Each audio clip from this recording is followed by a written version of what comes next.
We wonder what happened to the people because it's just like there is no one to work. We head to the Classic in Kearney as the fall event focuses on young producers.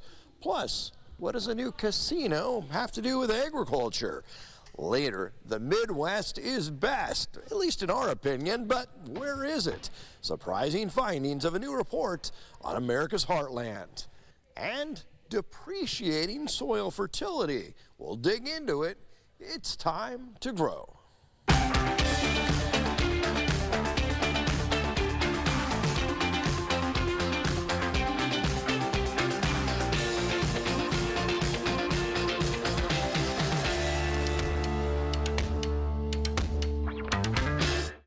Want to work on a machine like this? They'll pay to put you through school. It took me and 8 buddies 14 hours to pick all of these.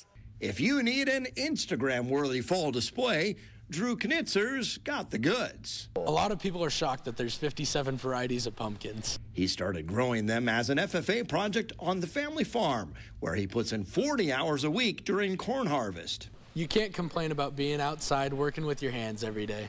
That work ethic makes him an attractive job prospect. The problem is it just doesn't seem that there's near enough people to fill all the careers there are today. A new Nebraska labor study finds more than 90% of ag-related employers in Kearney and Lexington have difficulty hiring.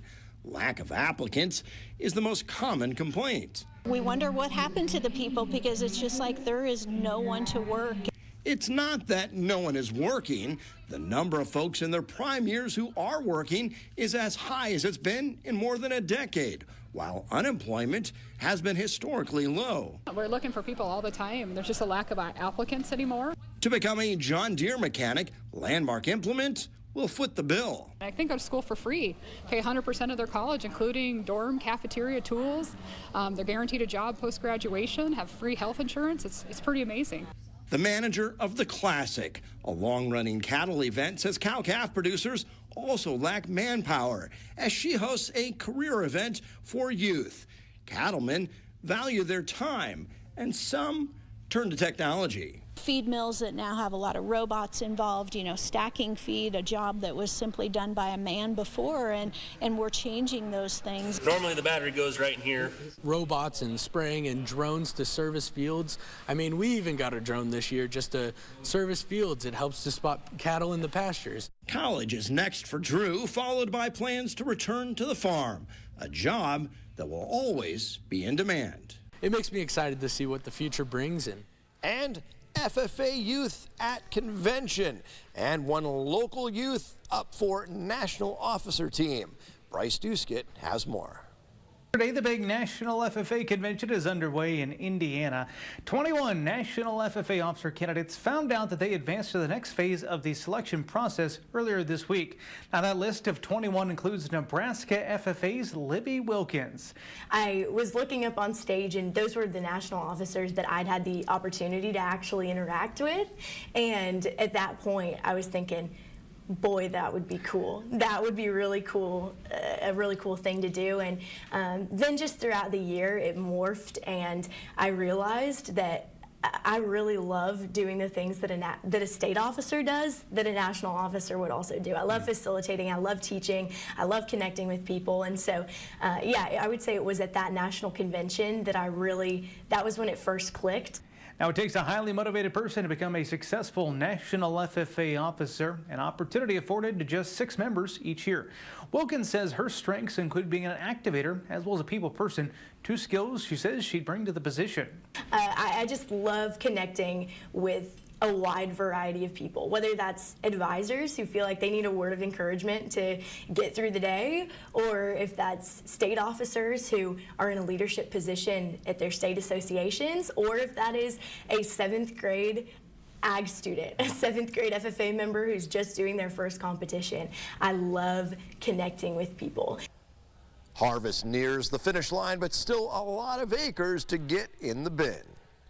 The most recent crop progress report shows about 75% of corn has been picked, ahead of the 5-year average, soybeans above 90%.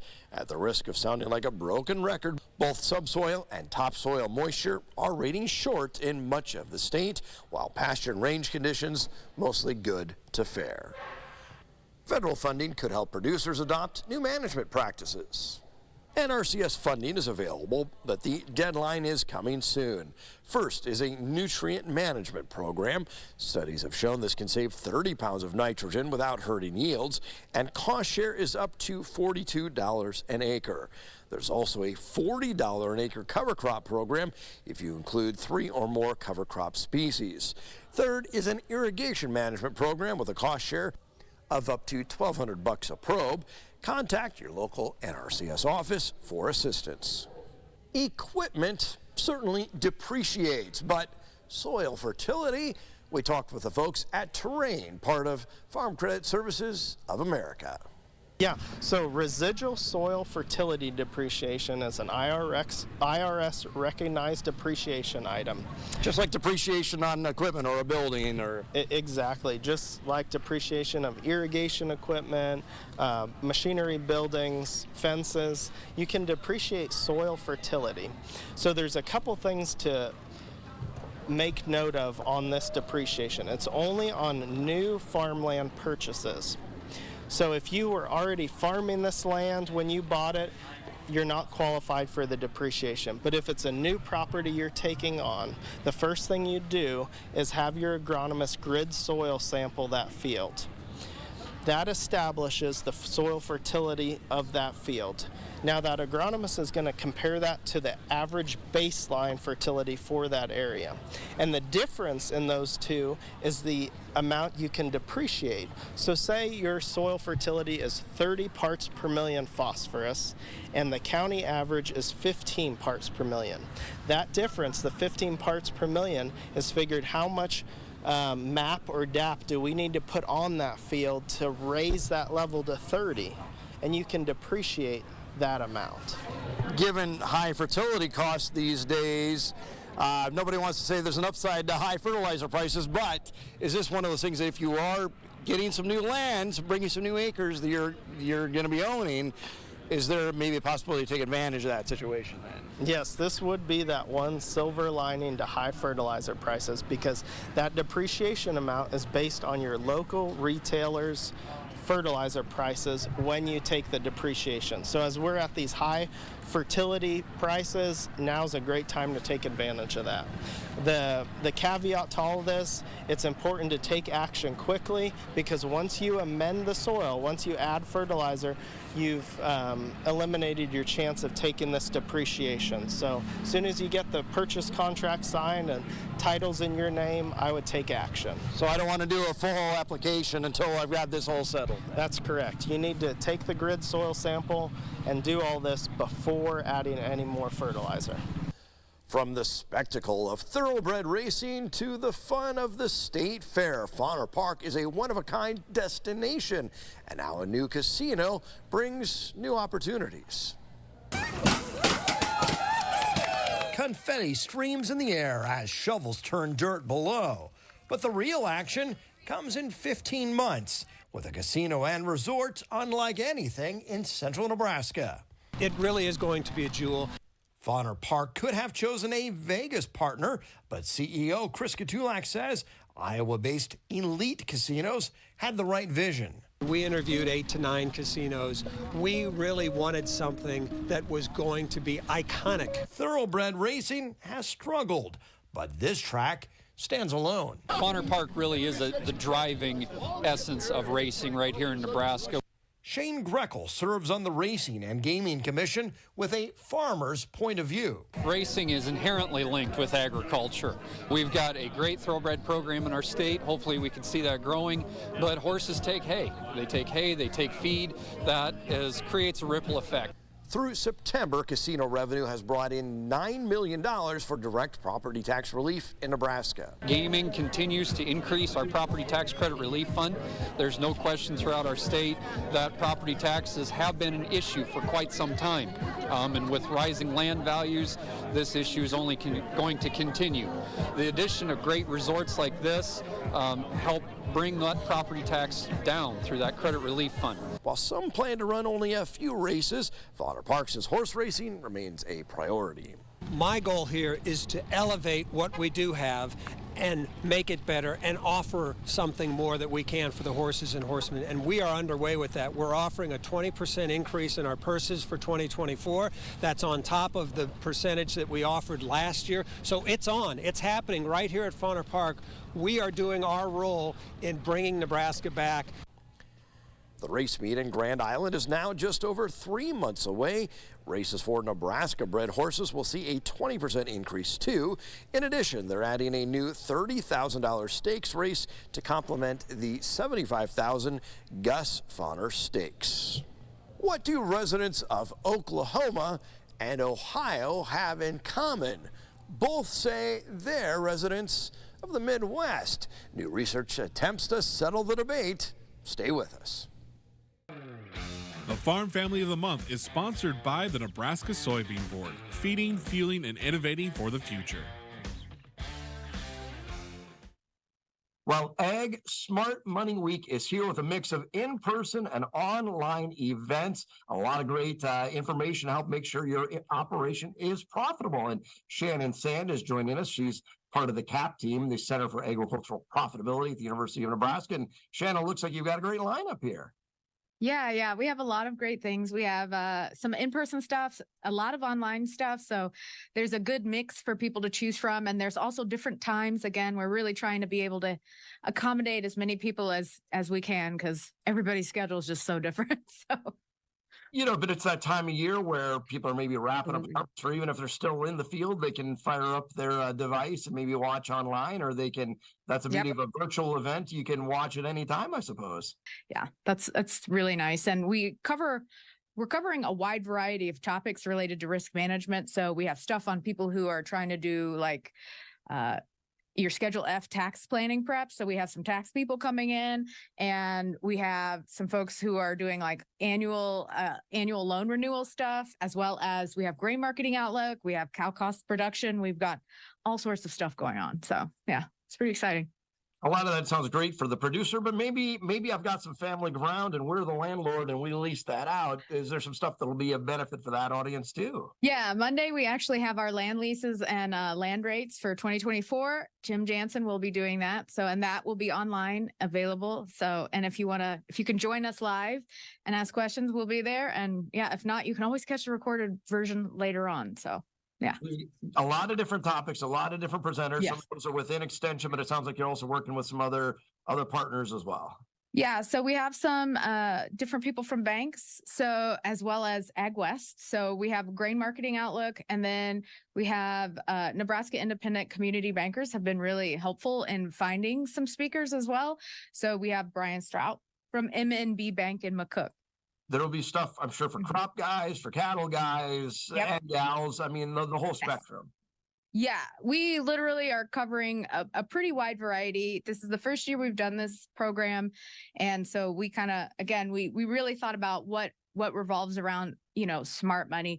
Everything's been so, let's just say, volatile, to say the least, in the last few years, whether that's inflation, interest rates, cost of production changes, in just availability of like inputs themselves. So we really tried to look at it from like a big picture perspective and what people might be interested in. Probably a great place to go would be cap.unl.edu, I'm guessing. Yes, that is the place, cap.unl.edu. Do we have any moisture in store? Our Grow Weather Outlook is next. The NTV First Alert Weather App, sponsored by Yellow Van and Buffalo Roofing.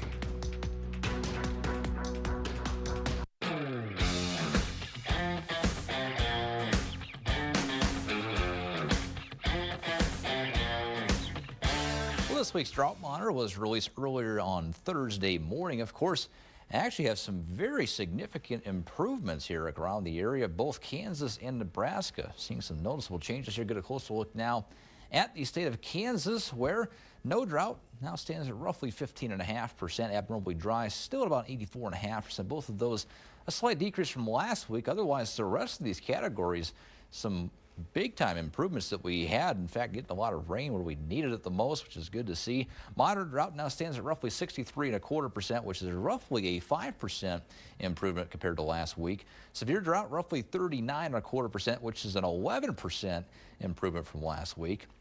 Extreme drought, still a couple areas of that around the state, stands at about 7.5%, a 13% improvement from last week. And the best news is no more exceptional drought across the entire state of Kansas. Very nice to see that. A long time coming for that. And still, when was the last time we saw almost 60% of the state of Nebraska drought-free? Very nice to see that as well.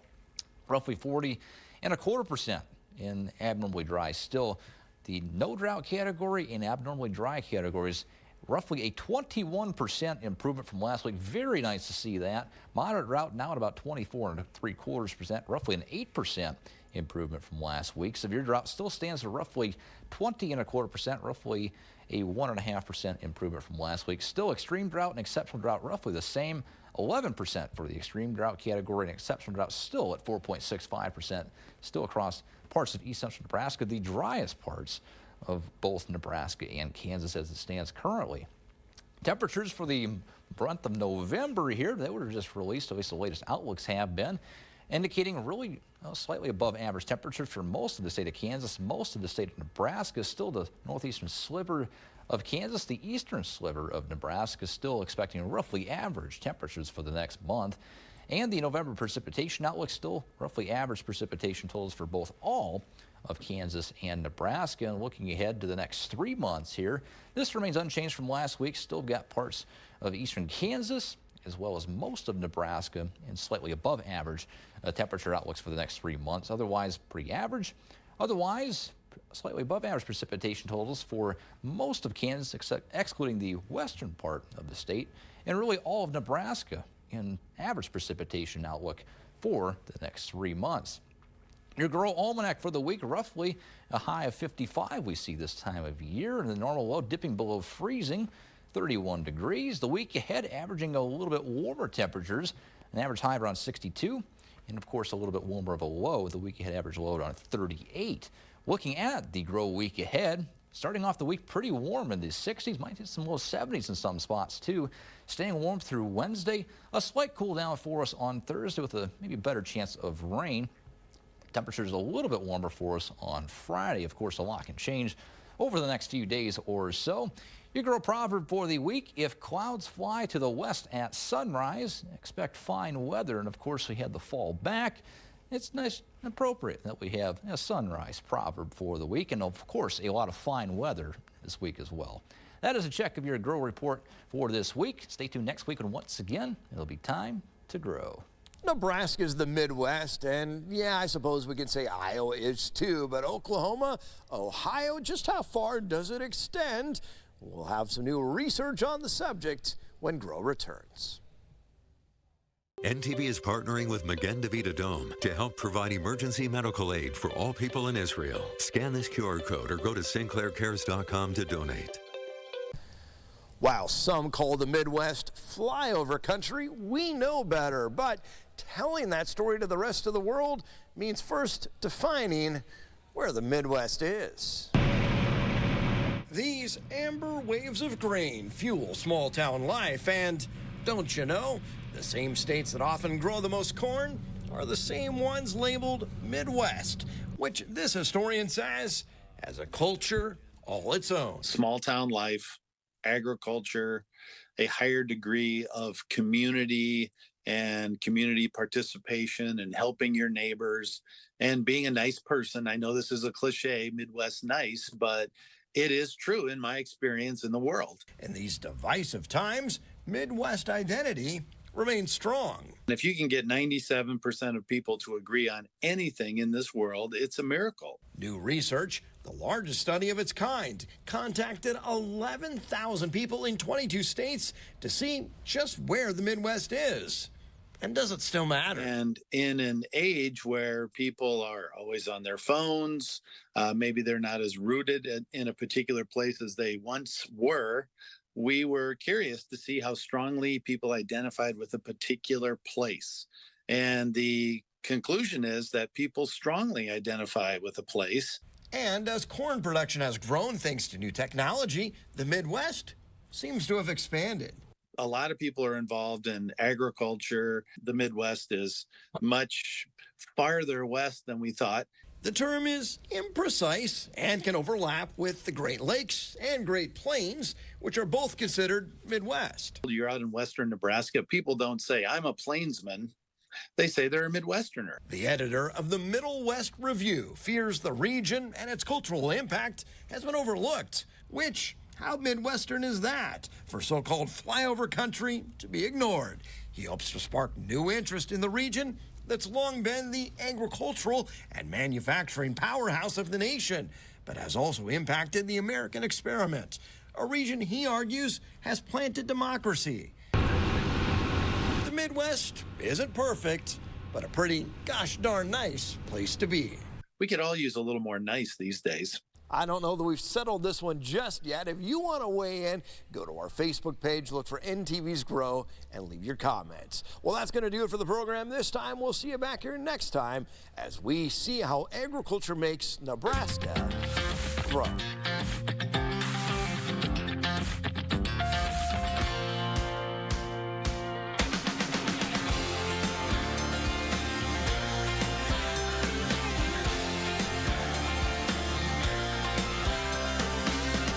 Follow NTV News on Instagram and stay connected to Nebraska's most trusted news team.